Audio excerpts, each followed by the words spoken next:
This doesn't have to get any messier. Of course it does. I've come too far for anything else. I am Loki of Asgard, and I am burdened with glorious purpose. Hey, this is Norse Geek.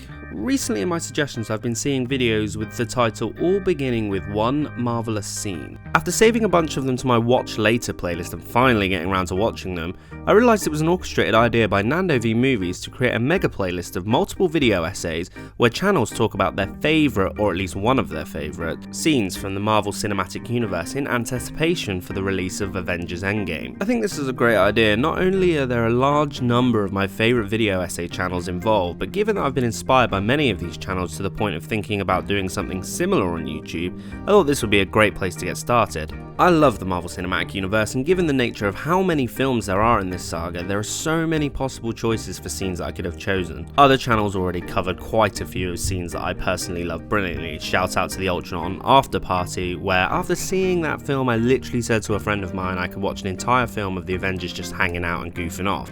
But given that it's already done and analysed better than I could ever do by Nando V Movies, the scene that hasn't been covered and I love is the Get Help scene from Thor Ragnarok. It isn't the longest scene in the world, but I think it's a scene that contains a huge amount of texture and development for both Thor and Loki's character. So let's get started on my one marvellous scene. I'm not a queen or a monster. I'm the goddess of death. What were you the god of again? Thor Ragnarok is the third installment of the Thor solo outings.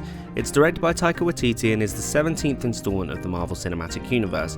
The film was a tonal shift from the previous two Thor outings, with much of the darkness and almost Shakespearean qualities replaced with the comedic side more reminiscent of Guardians of the Galaxy. The Get Help scene, however, in a short space of time feels like the best qualities from the first two Thor films and finishes on the tonal shift that is Ragnarok. The scene features only Thor and Loki and is a temporary break in the silliness of the rest of the movie until the end of that scene. In short, Thor is honest in his words somewhat blindside Loki. Loki, I thought the world of you. I thought we were going to fight side by side forever, but at the end of the day, you're you and I'm me. And I know maybe there's still good in you, but let's be honest, our paths diverged a long time ago.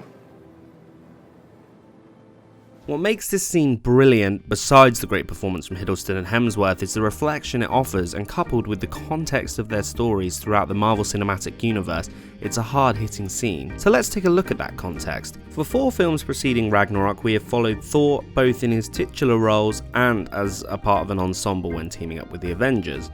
We've seen him grow from the petulant child hungry for the glory of war in the first film to become a great team player for the greater good with the Avengers and defender of the Nine Realms. We have seen him fall in love with a scientist from Earth. We have seen him continuously struggle with Loki's actions, internally battling with his brotherly love for Loki and his need to stop him from the bad actions he takes. This is what gives the Get Help scene weight. As I mentioned, those films we followed Thor's journey, but it's impossible to forget that in the films before Ragnarok, we also followed Loki's journey. Barring his appearance in Age of Ultron, Thor's journey has always been accompanied by Loki's story. Not only have we seen the development of Thor over these movies, we've seen Loki's.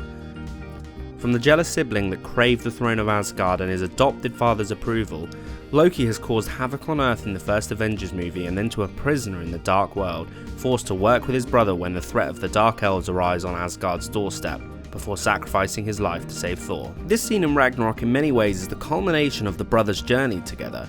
And of course, whilst more happens beyond this scene between them, Thor is telling his brother, and at the same time the audience, his feelings towards Loki after everything that has come before in previous films. Thor tells Loki that maybe there is still good inside of him, but he is no longer really sure what his brother is now. Their paths, in Thor's words, diverged a long time ago. I know maybe there's still good in you, but let's be honest, our paths diverged a long time ago.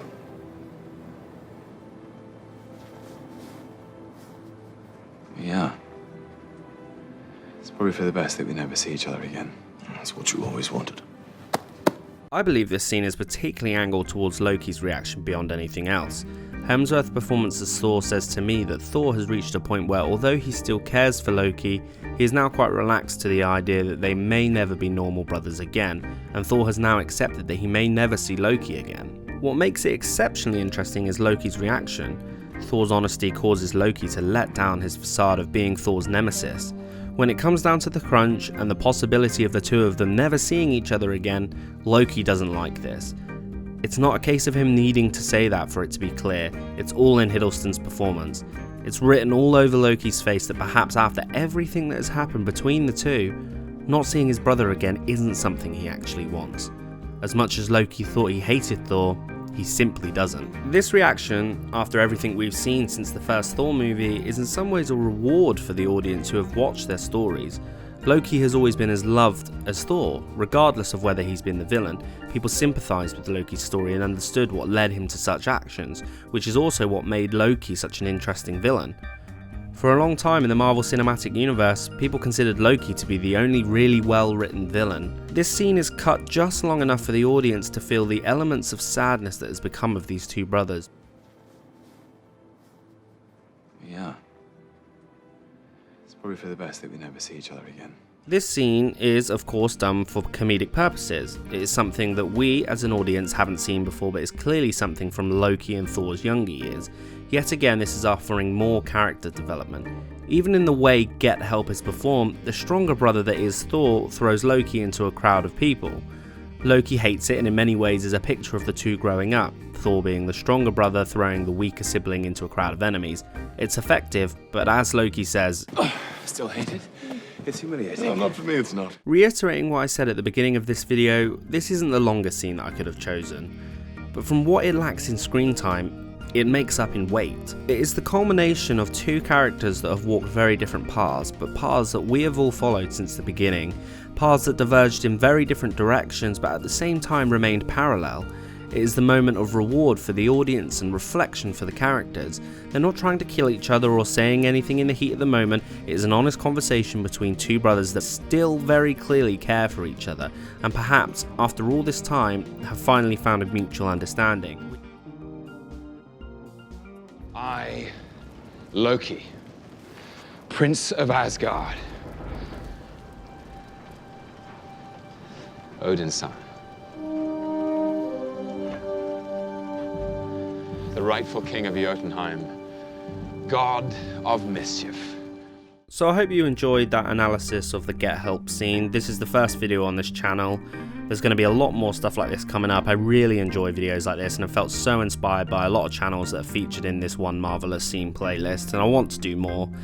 So if you like what you've seen and you want to watch more, then make sure you hit the subscribe button. I'm sure there's going to be a lot of improvement on my side. Finally, the link for the entire One Marvelous Scene series is in the description below, so make sure you go and check that out because they're really great and created by a lot of talented people, and I'm sure you'll get a lot from them. So I hope you'll hit the subscribe button for more, and I'll see you next time on Norse Geek.